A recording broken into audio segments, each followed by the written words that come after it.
So welcome to Forum. I'm Peter. I'll be emceeing, but Helen will be really emceeing. She'll be the panel person. So Forum is an event run by the Christian Union. We're basically a club that are interested in who Jesus is and what that means for our lives. And so at Forum we're looking at how our faith intersects with all aspects of our life, from our work to how we think about and deal with the kind of big questions in life. So this week is a bit different because we've got a panel rather than just one person speaking. And so Helen is going to be asking questions to them, and they're going to be answering. They're going to have a bit of conversation, and then afterwards they're going to have more time for Q&A. So after Helen asks questions, then we'll go over you guys, so get prepared, think of all the questions about what you're thinking for your work, and then ask it to them. So yeah, I'll hand over to Helen, but let's give them all a warm welcome. So one of the things we do in forums is kind of try and help people think Christianly about their the content of their subject. But work is not just about content. There's a whole life that goes with work. So we've got some people who've worked in a variety of different fields, not individually, but combined a variety of different fields. So the aim is just to get a bit of a sense about what work looked like for them as Christians, how they thought about it, made decisions, balanced things. And the aim is to keep this pretty relaxed, okay? So I've got a series of about 4 questions, which these guys have done a bit of thinking about. But are you happy for them to kind of ask questions midway through? If they've got a question, we've got... Sure. Okay, we're a smallish group, so let's do it that way. Let's keep it more conversational. So each of them are going to answer the questions, starting with different people. Feel free to perhaps kind of wave your hand before you ask the question so it doesn't just come out of nowhere, but does that make sense? So can you guys, first question is, what was your job and was it what you hoped for or expected? Perhaps also kind of introduce yourself as well a little bit by that. All right, who was going to start that one? Are you happy to start that one? So I was a communications manager at a not-for-profit. It was a smallish not-for-profit that worked to help educate girls in Sierra Leone and Uganda, so in Africa. I studied a media and communications degree while I was at Melbourne, and it was an arts degree. And I knew while I was at uni that I wanted to write, like writing was my passion. So I wanted a job that I could, incorporate that. But I was also really passionate about social justice. So for me, working at a not-for-profit in a communications role was kind of like this intersection of what I'd actually learned, which was nice in my degree, plus things that I felt like I was good at, plus things that I cared about. So for me, it was kind of my dream job, which is pretty rare, I think, for someone to kind of get into straight out of uni. So I felt very fortunate and privileged to have that that experience. And I started off, it was a really small not-for-profit, so to give you an indication of size, when I started I was the second person they hired, so there were 2 co-founders, one person they hired, and then they hired me, and I started off as like a 3-day-a-week social media person, which is like vague, and it meant that they didn't have to pay me very much. But as the organisation grew and as I got better at my job, I started adding more responsibilities, and I went up to full-time, and then I started managing people, so I started managing volunteers and other staff members until I became kind of responsible for all of our communications as an organisation. So the team went from being 4 people to, when I left earlier this year, it was 10. It went from being like a $500,000 a year organisation to raising over $3 million a year in a 5-year time span. So it was like really rapid growth and a really great introduction to the working world, I think, because I got to try a lot of different things and kind of make mistakes, and that was okay because it was like a small kind of team.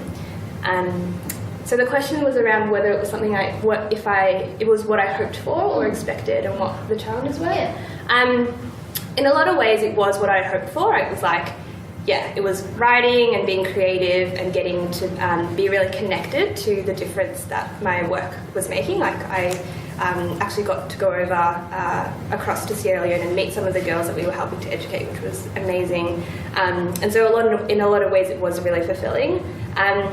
In some ways, though, I think I was struck by the fact that even though it was a job that I cared about a lot and I was really passionate about, there were still days where I didn't want to do it, and that work was actually really, really hard and challenging and emotionally draining and just really taxing. So I kind of had this idea that if I just found that perfect job that ticked all the boxes, that I would love every day and it would just be easy, it'd be a dream. And there were definitely days where it was amazing, and there were probably more days where it wasn't, and it was just really challenging and stressful. So I think the reality of work, even in its ideal form, being really hard and I guess affected, I mean in the bigger picture, affected by like sin and brokenness and the fact that we will toil and labour and it will be frustrating. That was something that I experienced.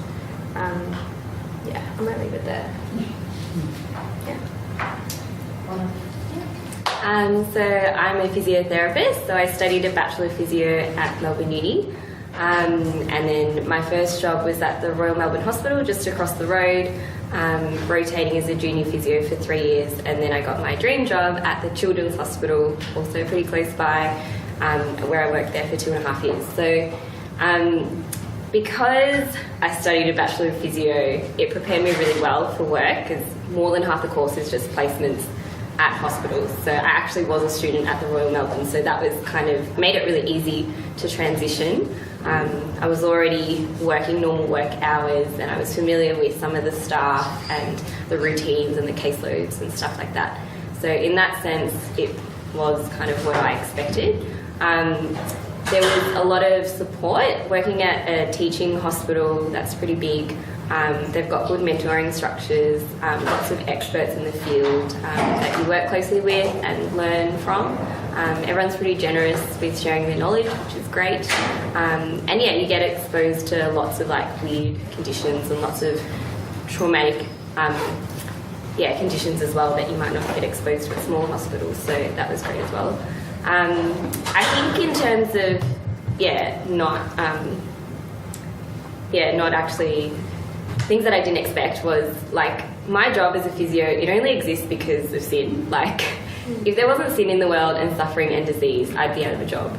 And I think, like, being a student, you do get exposed to, you know, you see patients who have really horrible strokes and don't recover and stuff like that. But I think working with kids, it's more confronting. So, like, the idea of suffering. So, like a couple of years ago, we went to a memorial of a patient that I'd worked really close with who had passed away. She was 7.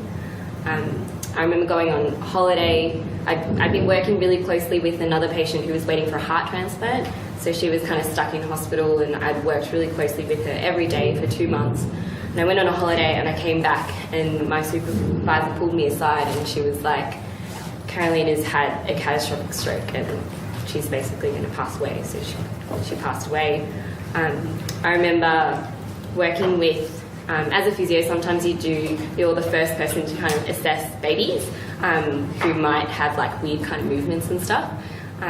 So I remember assessing a baby who was like a couple months old, and he had really weird movements, like weird kind of jerking and stuff. And I was like, oh, there's something like funky going on with your brain. And, you know, being that first person to identify that and suspect something, and you've got like a mum there who's like freaking out and asking what's wrong, and not being able to provide assurance and hope when you think it's probably cerebral palsy or like, you know, a nasty disease and stuff can be really challenging as well. So yeah, I think it was great, but it also really, you see suffering every day, and I think that can be really hard, especially when it's with children and with refugee families and stuff like that. Yeah. I'm Bryn. I too had my dream job. No, just kidding. I hated what I did. So I studied a Bachelor of Music, but it is interesting because my pathway was probably different. The job I worked wasn't even what I was aiming for. Like when I started my Bachelor of Music, I was like, I'm going to play for an orchestra. And then through that, I got a bit disenchanted with music, and also just realised I couldn't hack sitting in a practice room for the amount of hours you need to get in an orchestra. So then I went, I want to do something with people, like non-stop with people. So I did a teaching degree, and then I was hoping to do like high school music teacher. That's what I trained in. And then there's not many positions going in Melbourne, and I wasn't successful for any of them. So I then started applying for instrumental music teaching, which interestingly enough is my first job that I did since year 9. So I was like, it's kind of weird to go study at uni for 4 years to then just go back to the job I was already doing. But qualified and paid a lot more, so that's good. Yeah, so that was kind of my pathway in that. I was teaching drums and percussion across 3 schools in Melbourne, so that was a bit interesting. And basically, along the lines of what did I hope, was it what I hoped for or expected? There were some things about the job that were better than what I'd expected. So landing in instrumental teaching was actually a lot easier than classroom teaching. So I had housemates who were high school classroom teachers, and they would be marking and doing lesson planning every single night and on the weekends, and I didn't have to do any of that. And because I was instrumental teaching, I could teach more periods in a day than so classroom teachers generally maybe 5. I'd teach more in a day than they would, so I actually got paid more than they did. Because across my schools, being part-time at 3 schools, it actually meant, so when I was in my second year of working, my time load across my 3 schools was actually equivalent to a 1.2 teacher salary. So I was getting paid a 6-day-a-week income just because I crammed in lessons to 5 days. And I wasn't working like crazy hours at school or anything. So there were some things that were like, yeah, this is unexpected. I've landed in a quite lucrative, easier job than my housemate. And, so I try not to bring it up with them too much or rub it in their face. But I just found challenges really, really simple things. Like, it wasn't in what I expected. It was just much more monotonous than what I expected. Even being across 3 different schools, I sometimes felt like my whole week was half an hour on repeat for a week. So I can only imagine how someone who does an even faster repetitive task would feel. Teaching drum lesson after drum lesson a week, and every day was like a mental battle of and I just used to think, I feel sorry for the kid with the lesson at 3 o'clock because he's not getting the quality of the 9 a.m. lesson. And that was a big thing for me going, yeah. So it was interesting. There were good things about the work that were better than I expected. There were tough things that I hadn't expected too. Yeah.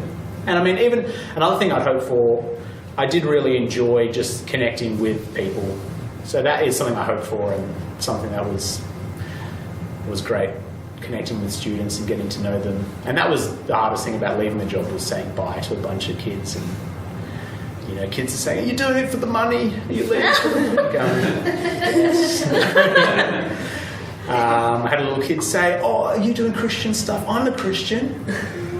And he wasn't, but he was trying to get me to stay. So that was good. Yes, but that's a little bit about my work. If you're happy to keep going. I think I'm answering the next one too. Yeah. Well, just what did a standard week look like, or a day? Kind of thinking about work and life and relation. There's a lot of aspects of life. How did that kind of pan out for you in your job? Yeah, so as I said, I was at 3 schools. So I was 2 days a week, 2, 2 and 1. And in my first year of working, that was just how it was, 2 days a week one, 2 days a week another, then 1 day. So it meant that had some really interesting challenges. And a lot of people do things part-time in segments these days, so you guys might experience this too, perhaps working 3 days a week somewhere, 2 days a week somewhere else. That made it quite tricky to sort of fully be part of any one community, especially if you're somewhere 1 day a week. Even if you spend maximum time getting to know people, and relationships move slower in workplaces. It's not like university where you might have a class with someone and then you hang out for 3 hours with them and then suddenly you're seeing them every day or something. I think things move quite slowly in workplaces. So I found that tough. Within a single day, I'll give you an example of one of my busier days. So Monday, Tuesday was pretty much the same day. I would wake up earlier than I wanted to. So generally about 6:30, I would have to drive about an hour to get to work. So I mean, you guys probably experienced that as students having to travel around Melbourne. I started teaching, as my previous point, I could cram in a lot of lessons, so I actually taught 2 lessons before school, so I started teaching at 8 a.m. And then in my morning tea, I'd drive from one campus of this school to another, so my whole break was just eating like carrots or something in the car. And then I would teach up until lunch, and then half of lunch I'd also teach a lesson because, you know, students wanted to learn drums, and I was like, all right, I can probably fit it in and whatnot. So then I'd have the second half of lunch, I'd go grab some lunch and maybe talk to another staff member for 20 minutes. And then I'd teach to 3:30, and then I had to do car park duty, which was just make sure kids don't get run over by their own parents, which is harder than it sounds. And then I had to have ensemble till 5:30, and then drive home and get home at 6:30. And generally, so I had that Monday and Tuesday, and I'd just get home and I was knackered. And on a Tuesday night, I'd get home and I led Bible study, which started at 7. So you're like, yeah. So that's, in terms of my week or my day, when I was working, it definitely felt, well, I mean, I felt busy as a student, but I think there was always chances to do stuff that I wanted to do every day. Like every day there was time where I went, I can just carve out this hour to do what I want. Or I can go, I don't even have to go to this lecture. This friend of mine wants to catch up. Yeah, I can go do that. But working, there were days when it's just like all day was work. I get home, have dinner, maybe do one thing, but I just want to go to bed. So that was a challenge of work, was sometimes weeks might just feel like pretty much work and nothing that I want to do. So anyway, and on a bleak note, but there you go. So for me, I had maybe a little bit more of a flexible kind of hours sort of arrangement because we had a pretty small team, and they were really big on, because it was, working for a not-for-profit, you don't get paid a lot necessarily, and so they try to like give you perks that entice you to stay. So one of them is flexible working arrangements, and so often I would start at like 10:30, but then I would work till 7-ish.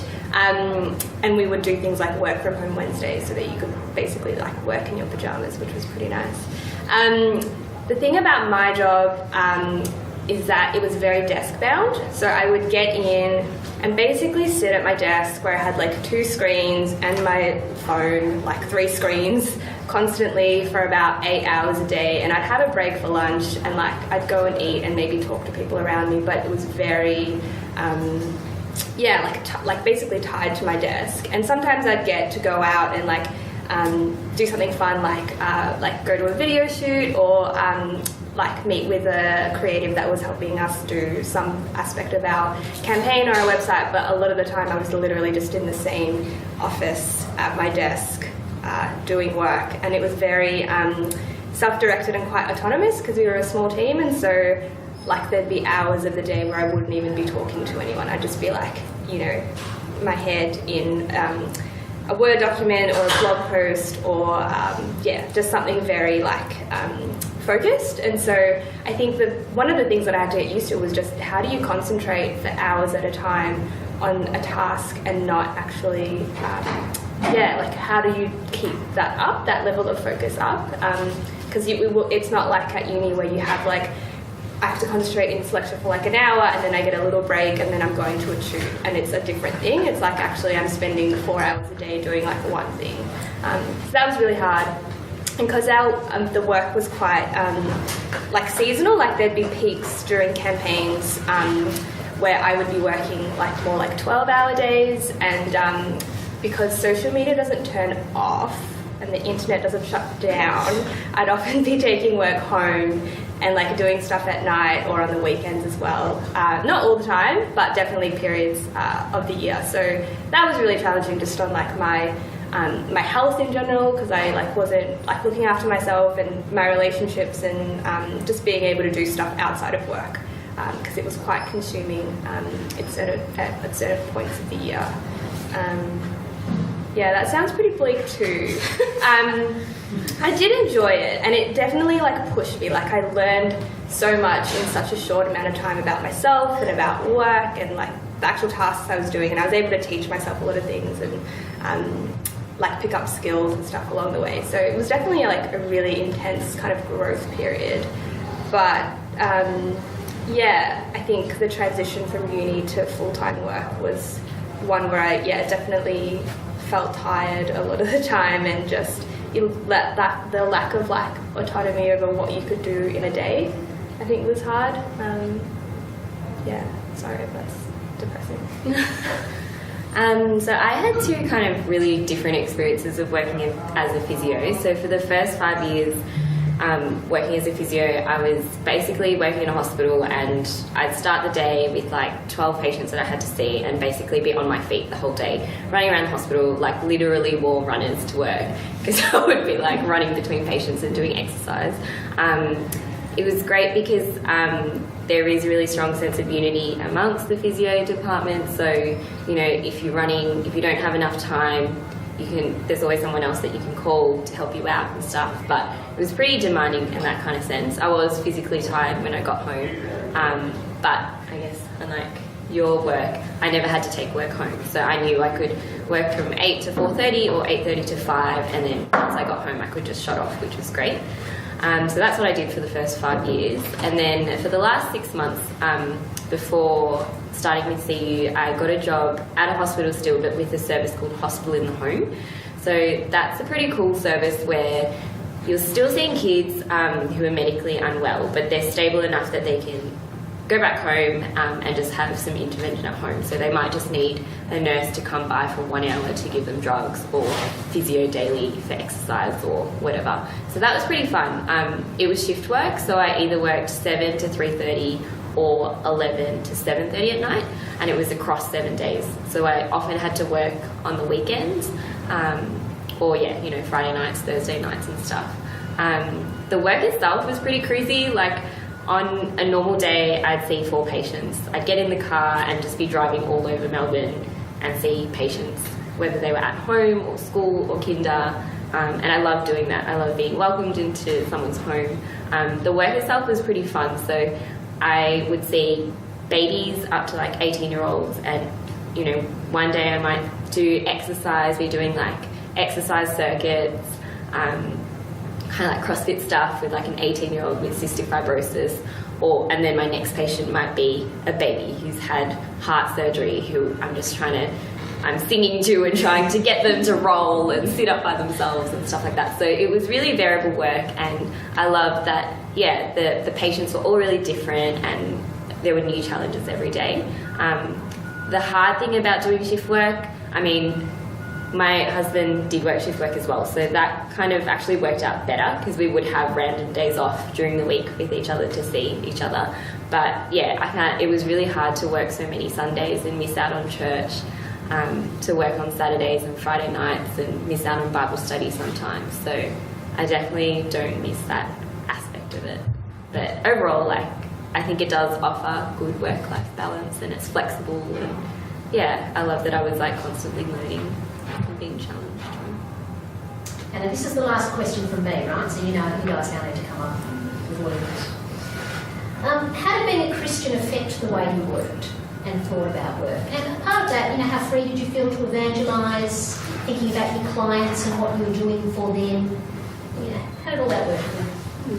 I think I always kind of had Colossians 3 in my mind. Whatever you do, work at it with all your heart. You're serving God, not men. And I think that was really important for me to remember, especially because sometimes you work with nurses who just make everything really difficult, or consultants that are like, no, they don't need physio, but they really do need physio. So sometimes it's just really, it's a hierarchy, hospitals, and so you have to work well with the team, but sometimes it's harder to work with people. So remembering that I'm serving God and I'm trying to glorify God in whatever I do, and that means putting the patient's best interests at heart.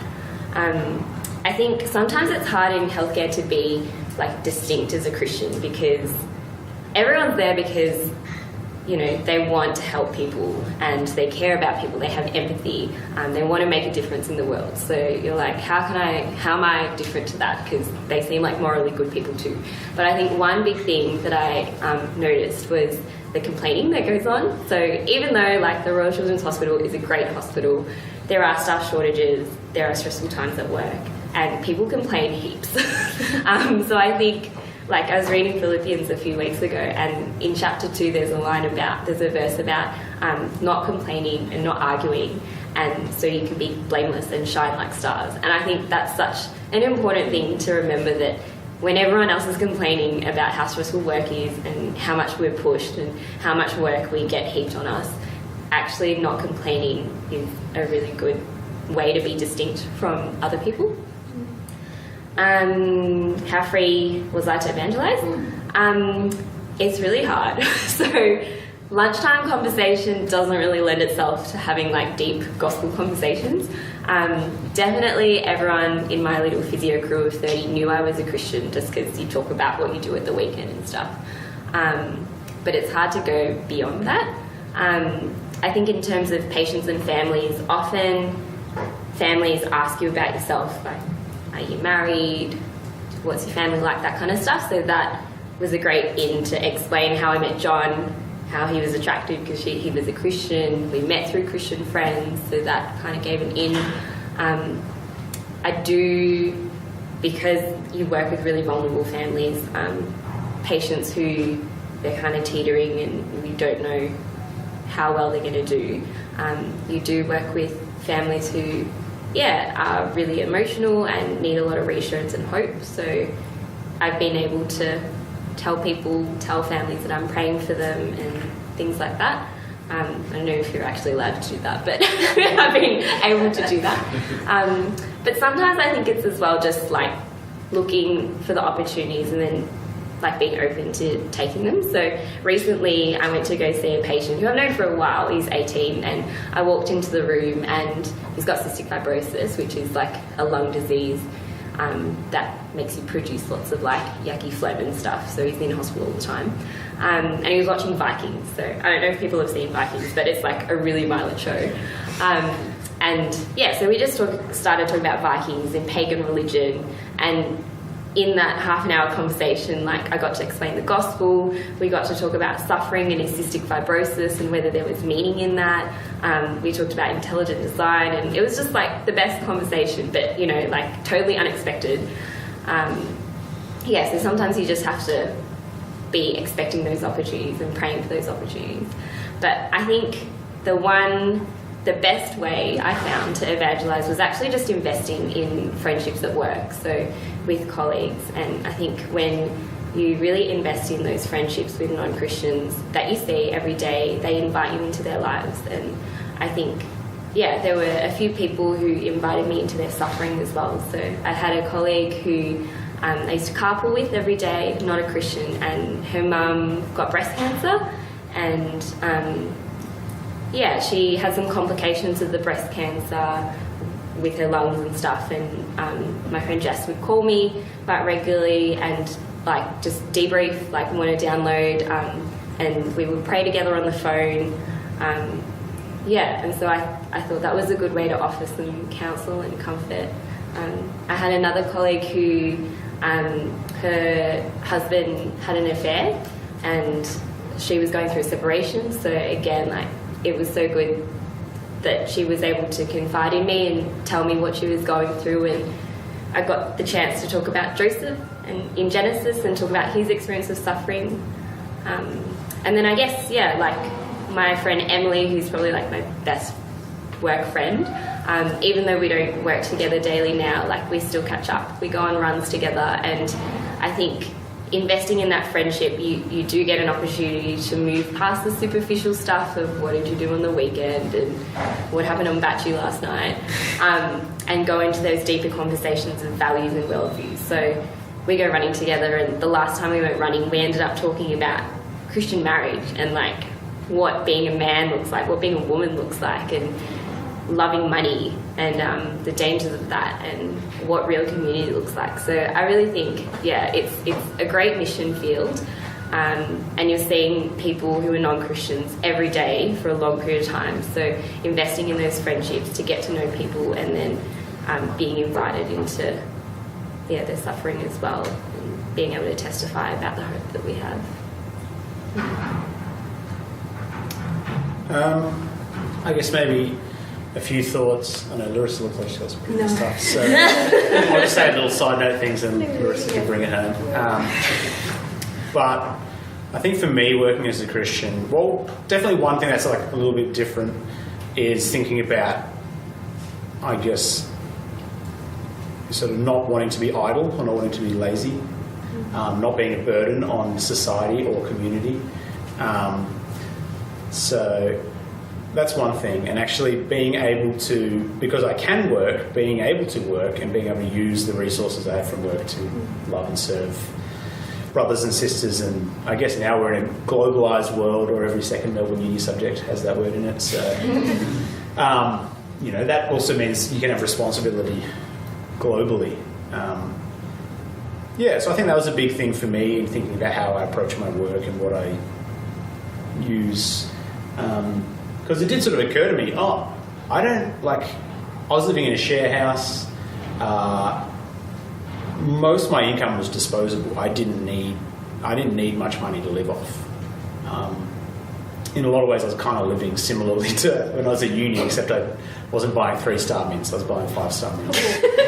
So that was a slight upgrade of life when I say working. But yeah, so I could just stay at home and play computer games all day or something, or just, I don't know, and then work one day a week or something to pay my bills. But actually thinking, how can I use my resources and to actually support a lot of things. So it meant for me when I was working, trying to be generous with my money for a range of things. I think too, like, I guess Celene's already touched on just some of the ethical considerations as a Christian. What does that mean for how you just do any task or any job? I think there's a lot of different things and lots of different teaching throughout all the Bible will cover different areas. A couple of areas I just find interesting. One would be sort of, I don't know what if this would come under humility or repentance or something, but I found it really interesting in the workplace actually just saying sorry to people if you've done things wrong. Like, yeah, I remember one time I literally just slept through my alarm, got to work late, and then went to the head of music because it was a big school. This was a massive grammar school. Had 40 music staff, so we had this music building. Went to the head of music, and everyone would sort of typically not like this head of music, and I went in there and I'm like, I'm just going to get hammered or something. And I went in there and said, look, I'm really sorry. I'll endeavour to not do it again. And he was like, and he just seemed a bit stunned and was just said, okay. And I said something like, keep up the good work. And I was like, what am I in trouble? Or well, I think he's just used to people coming in and just off the bat going, here's all the reasons why this happened. It's not my fault, it's not my fault, it's not my fault. And I just went, yeah, and I found that really interesting. Or other people, because people in workplaces, you let people down and people let you down. And how you react to that is pretty telling. So that's one thing I often thought about is sometimes, I think as a student looking ahead to work, you think, as a Christian, the ethical dilemma is going to be these huge things and they are in some ways, we're talking about sort of assisted suicide and that stuff, people go, what's it going to mean for work? But I found a lot of the big things were just, do I gossip in the staff room? Do I complain? Do I badmouth the leadership? Do I cut corners wherever I can when no one's looking so that I'm not actually doing the task? I found in some ways they were the big day-to-day dilemmas as a Christian of how do I conduct myself at work. And I just was continually stunned by how other colleagues... So one guy, the head of percussion, every time I helped him move anything, he was blown away. I mean, that's partly his personality, but it made me just go... Because this school, we had 3 percussion teachers and I replaced one of the old ones. And I was just thinking, these other 2 just never help you move anything. And they didn't, because they just constantly would see which ways they could not have to do tasks, do the bare minimum. Because this guy was head of percussion, he had to get stuff done. So I'd just push a marimba to another room for him and he'd be like, thanks so much. I'm like, well, yeah. So, and I think every job you're going to have a lot of ways that you can cut corners and you can, do nothing for hours on end in a corner somewhere where no one can find you. Yeah. I think that's anyway, there's some things I would have thought about. Just the last thing, I agree with what a lot of these guys have said, and I won't repeat it in my words. But one thing that I really kind of kept coming back to was not seeing work as my primary identity, which can be really hard in a society where, like, you meet someone, the first thing you ask is, what do you do? What is your job? And it's like the default thing that you use to describe yourself. And in a lot of ways, like, it is pretty indicative of, you know, that's literally what I do during the week, but it is what I do, but it's not who I am.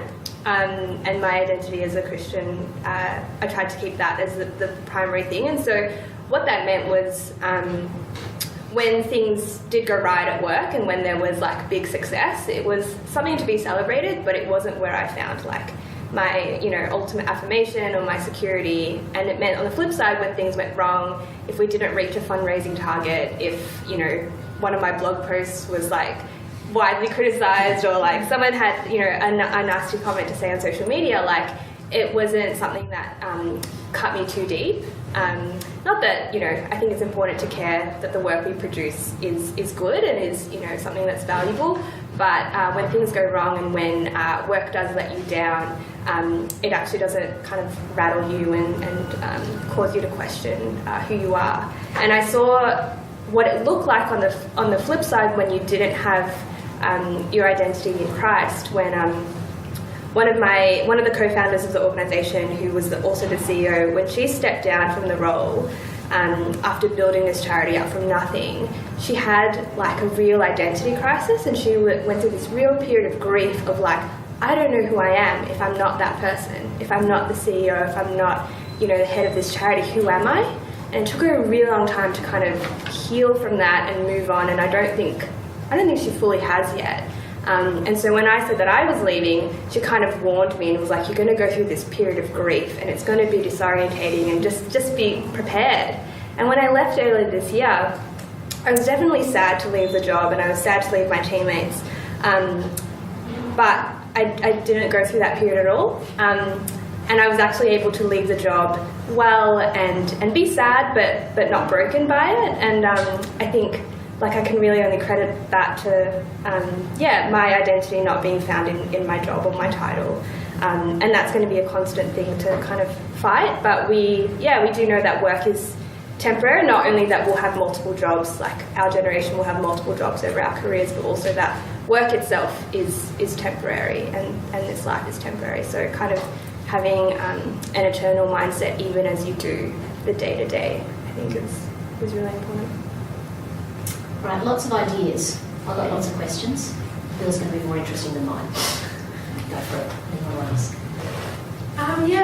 This is to all of you. My question is, especially because they were obviously, there's a little bit of like, it was really hard, but you did enjoy it. Mm-hmm. So what, for each of you, sort of what did make you leave? What made you step away from what you're doing?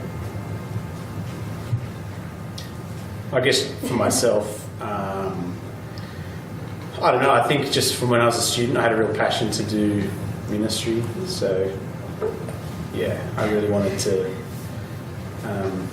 do that. I think things across years confirmed to me what my gifts and abilities were. So for me it was kind of that, and even in some ways teaching, it's kind of weird, like since not teaching drums, I haven't really played the drums that much. And I think for me it was like, what is my passion? What do I really want to teach people about? Well, I think I really want to teach people about Jesus. And I can do that as a drum teacher. But I'm like, I'd like to do that all day. Yeah. Like, I'd like to, so part of it was realising what I really wanted to do. Part of it was realising, I'm probably... And like, surprisingly, I'm not that good a drummer, really. I don't think I'm very good. Yeah. And I'm getting worse every day that I don't practice anymore. So I think part of it was realising my skills. Yeah, and going, I don't think my primary skill is music. I think for me, like, full-time ministry was never something I considered while I was at uni. Like, and even the first few years of me working, I remember people would ask me if I'd come back to see you, and I'd be like, nah, no way. But I came to the end of, like, after 4 years of working, I was kind of like, hey, what's next? And I sort of started asking God to kind of challenge me, because I realised how easy it was to kind of feel comfortable and complacent in full-time secular work. And I did ask for a challenge, and then it happened. So that's a dangerous prayer to pray. But I just benefited hugely from the ministry of CU, and always had such a heart for seeing people grow and come to faith. And so I think it was still a big thing. Like, I really, even earlier this year, I was like, what am I doing? Why am I leaving this job? But since coming back, it's been such a blessing, and God's been so good. So I don't know if full-time ministry is what I'll do forever. Like, I think it's still kind of, I don't know, like, up for grabs. I don't know, but I'm kind of just excited to see what God will do during my traineeship, and it's been amazing so far. I really love physio. I still work as a physio casually sometimes. I think that sounds a bit up myself, but I think that I'm good at it, and I think that I help people through it as well. I, like Larissa, never thought I was going to come back to do anything like this. Like, I remember thinking, like, the people who come back are only people who want to be pastors and want to, like, go to Bible college and stuff.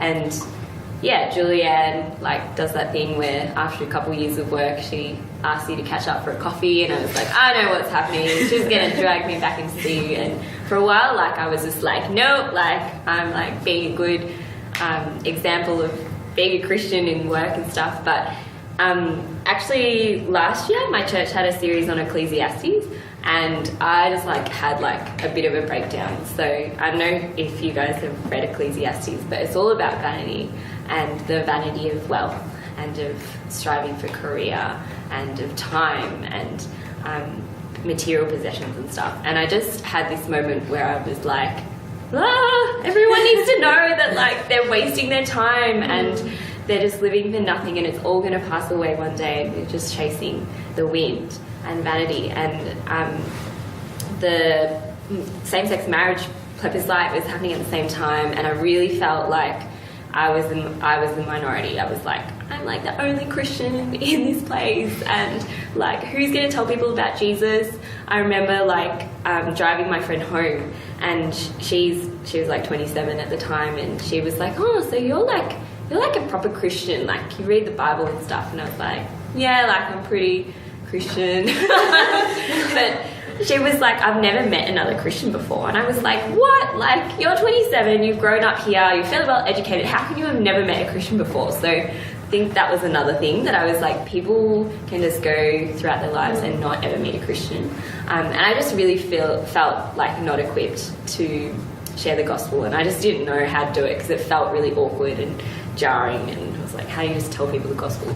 And then Julianne said, let's catch up for coffee.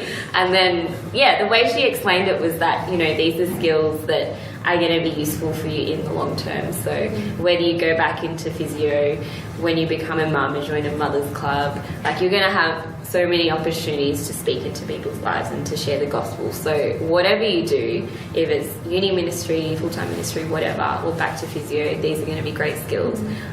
So that's kind of what tipped me in the end. Yeah. Another question? This is only going to go to one person, or two more questions, go to one person. How did you work out or come to knowing what your dream job was, and then how did that kind of change, or your kind of knowing what your dream was for work? You had the dreamiest job. Did you have the dreamiest job? Yeah, like, I always wanted to work in health. My parents always wanted me to be a doctor, but I didn't think there was much work-life balance in that. And so when I first found out about physio and allied health, I was like, oh, there's like so much flexibility in this and really great work-life balance. You can leave the career and come back really easily.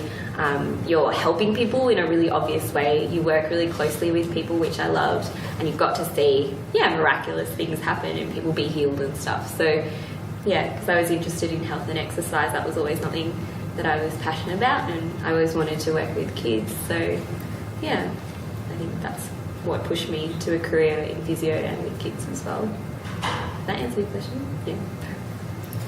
It is interesting, just on dream job though. Like, I think these days people hold out what a dream job is, and it's interesting, like hearing from both Larissa and Celene.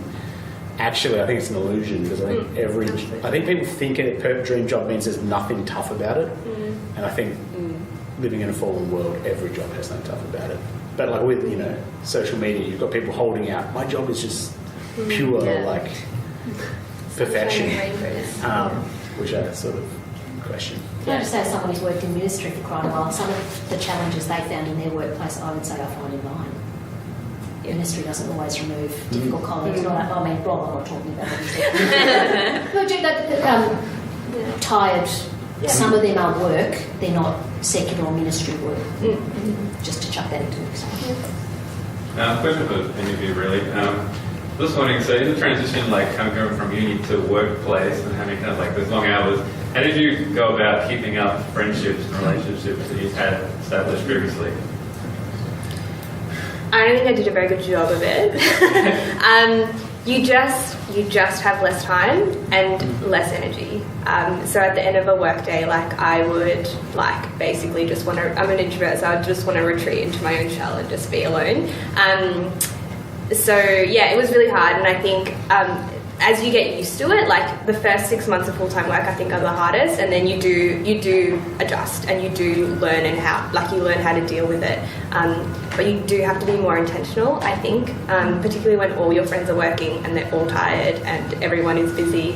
You just have to plan things in advance and be okay with like scheduling a dinner for like a month away because like that's when you're going to be free. Just being more intentional and planning, and maybe even being aware that you might lose some friendships or be less close to some people, and that'll just happen as you get older. That's been my experience anyway. Yeah, I think being okay that your friendship group might become smaller, because I think like high school, you just like so many acquaintances and kind of friends, and then uni is like, I think you've got probably a tighter group, but there's still like a lot of people that you see around and you get along with okay, and then I feel like for me, it was kind of actually who are maybe a few people that I will really invest in, and like you're saying, being intentional. Sometimes having friends over, hanging out with them felt more like effort than just like cool hang out at uni times. It felt like it's Thursday night, I'm absolutely knackered, but this is my one chance in the week to actually spend time with a friend. I'm going to bite the bullet and risk being a little bit more tired, because, and I'm not saying like just, destroy yourselves doing that, but sometimes I found hanging out, like I'm a pretty extroverted, sociable person. And so for me, finding, I actually really need to sit down and go, no, I'm going to deliberately try to catch up with this person.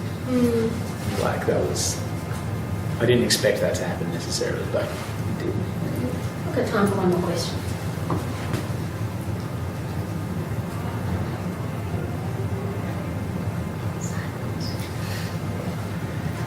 You guys got a couple of minutes after this if someone wants to ask you. Great applause. Got to get back to work.